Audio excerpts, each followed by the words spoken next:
Hey, it's Jay.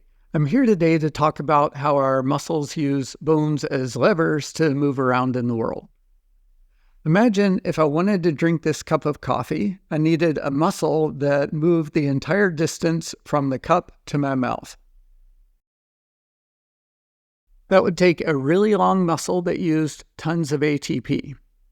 So instead, if we consider a muscle like the biceps brachii that inserts a short distance from the elbow, it can move a shorter distance but create a lot of movement at the wrist. This is because the muscle is using my bones as a lever to change the amount of movement away from the insertion.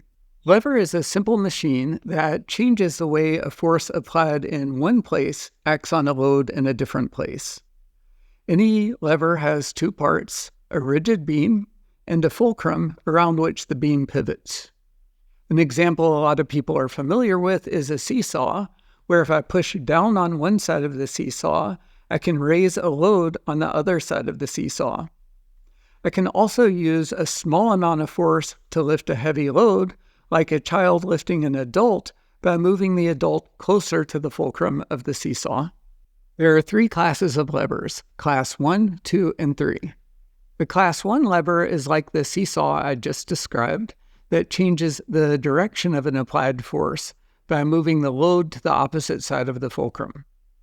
An example we see in the body is neck extension, where I elevate my nose, for example.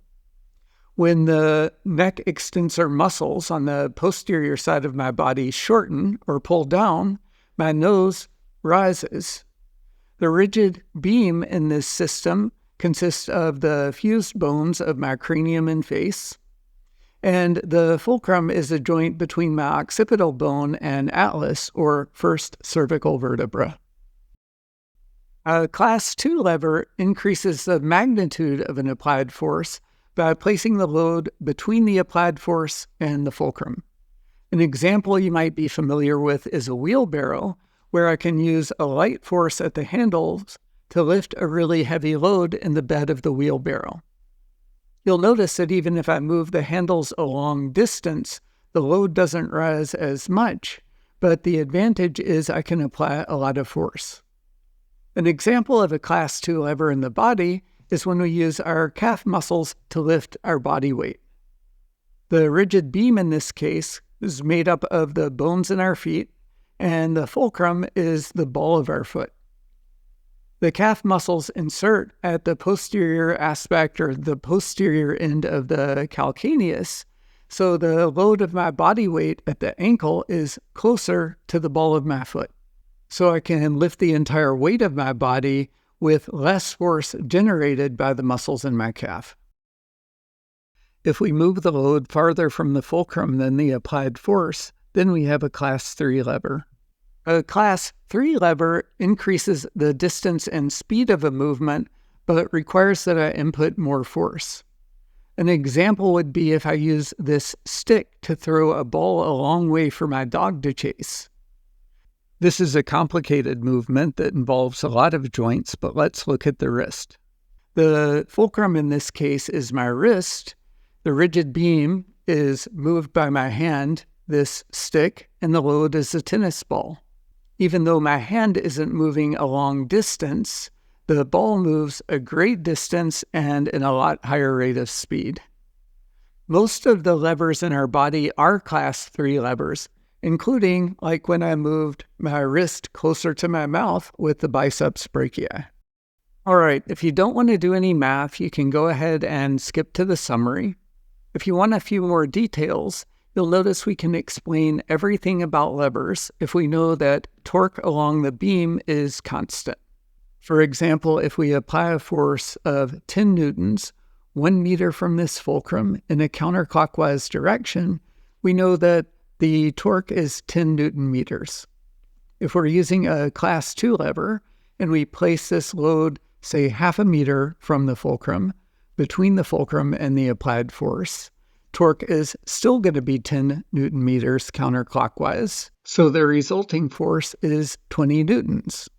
We can solve if we know force times 0.5 meters is 10 newton meters, the force is 20 newtons. We can play the same game with a class 3 lever. We know that torque 2 meters from the fulcrum is 10 Newton meters counterclockwise. So the force times distance is 10 Newton meters. 10 divided by 2 meters is 5 newtons, still counterclockwise. Now, say this torque produces movement. The other thing you'll see is that in a class 2 lever, this increased force is applied over a shorter distance. And in a class 3 lever, the reduced force is applied over a greater distance. In all cases, the amount of work done through this angle is the same, and if we know the time component, we'd have consistent power. Now imagine we extend this beam past the fulcrum and use this as a class 1 lever. The torque is still 10 Newton meters counterclockwise. Even though this lever converts an upward force in the linear world to a downward force, this torque is consistently 10 Newton meters counterclockwise. So a load placed half a meter from the fulcrum on the opposite side is going to be pushed down with a force of 20 newtons. All right, let's go with a quick summary. The lever is a simple machine that can change the direction and magnitude of an applied force. Any lever consists of a beam and a fulcrum. There are 3 classes of levers, class 1, 2, and 3. The class 1 lever changes the direction and possibly magnitude of an applied force by placing the load on the opposite side of a fulcrum from the applied force. An example we see in our body is elevating our nose by extending our neck.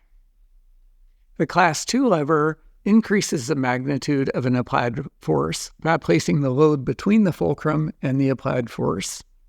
An example we see in our body is lifting our body weight with our calf muscles. The class 3 lever increases the speed and distance of a movement by placing a load further away from the fulcrum than the applied force.